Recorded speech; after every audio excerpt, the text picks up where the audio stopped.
Hey guys, it's fall baking. Well, first of all, welcome back to my channel. You know who I am. I'm Lisa. I love fall baking. So today I'm going to be making one of my two pumpkin pies I have on my Thanksgiving table year after year, and even fall and winter. I just make them periodically, but they're always on my Thanksgiving table, and then more than one of each one.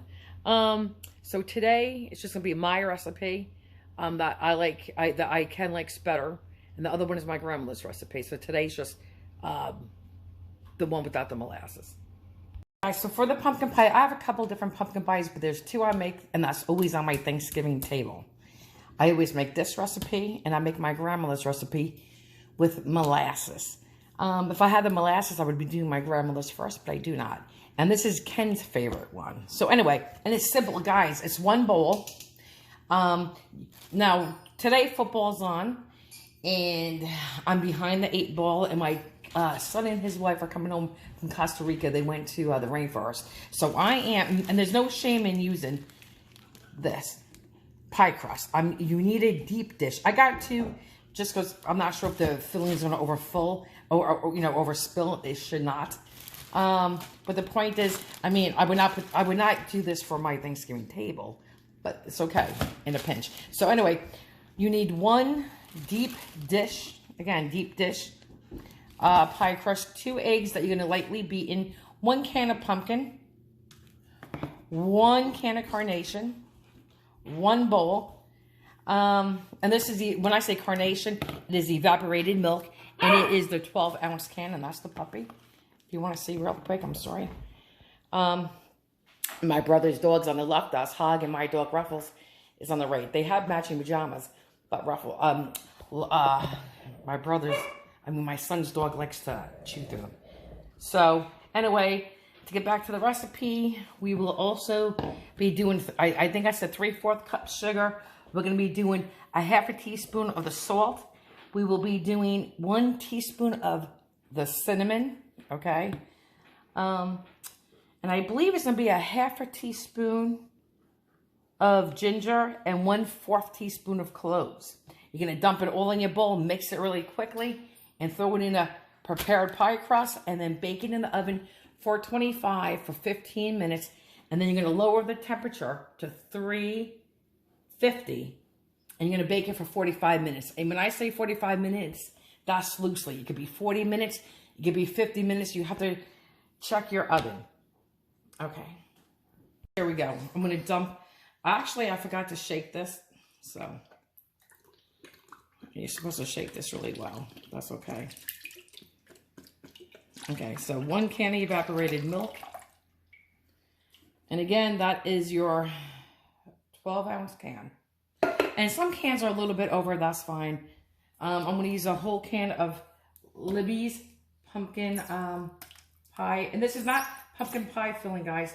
This is just straight up pumpkin. Because some people get confused. This is just pure pumpkin.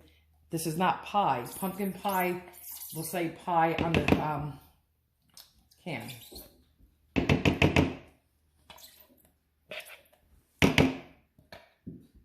Make sure you empty your can out pretty good.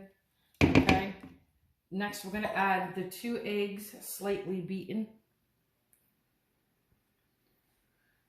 Let's see. We're going to start with a teaspoon of the cinnamon.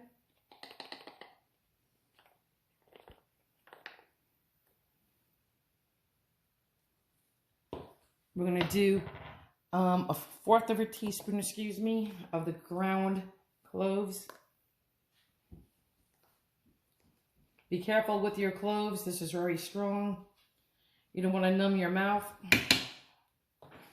It's actually what they use when you go to a dentist, and sometimes they pack your tooth.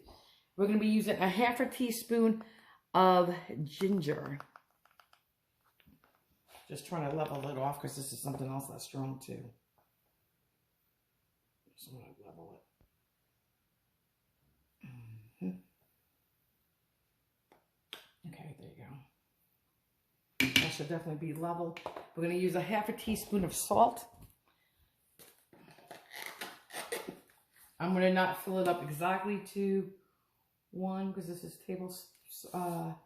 not completely up to the line, if you can see that. Okay, this is a little saltier. And that is it. It gets no simpler than this. Now, I don't have beaters with me, so I'm going to be using this.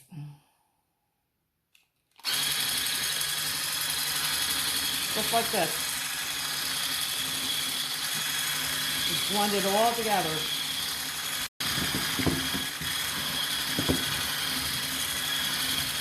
Guess what? Our sugar was hiding. Good thing I noticed now and not later. Again, 3/4 cup sugar. What?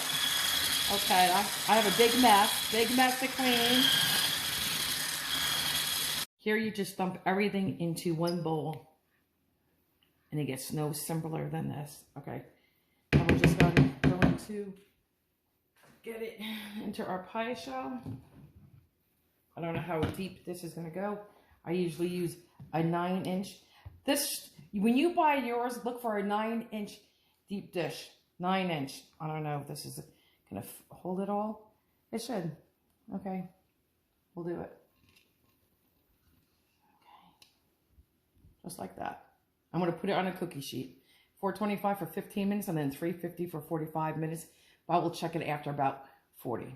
As I clean up my mess, I'm going to be making a pumpkin cranberry orange bread. So stay tuned for that. And then maybe a banana bread. But definitely I'm going to be doing, if you want, I'll look for that recipe. So a pumpkin cranberry orange bread. Here's our delicious smelling pumpkin pie. Yum.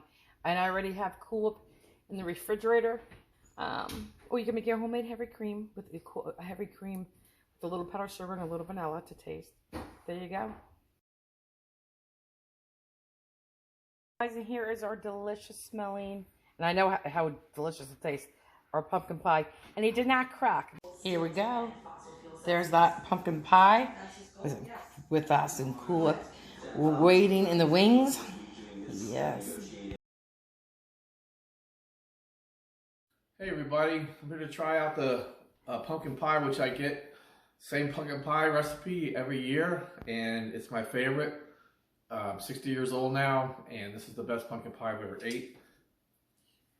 Well, hey, my grandmother's. This is good as always. Oh yes, this is a damn good pumpkin pie. What about my grandmother's? Well, I like your grandmother's too, but I like yours the best. Okay, bye guys. Make sure you make it.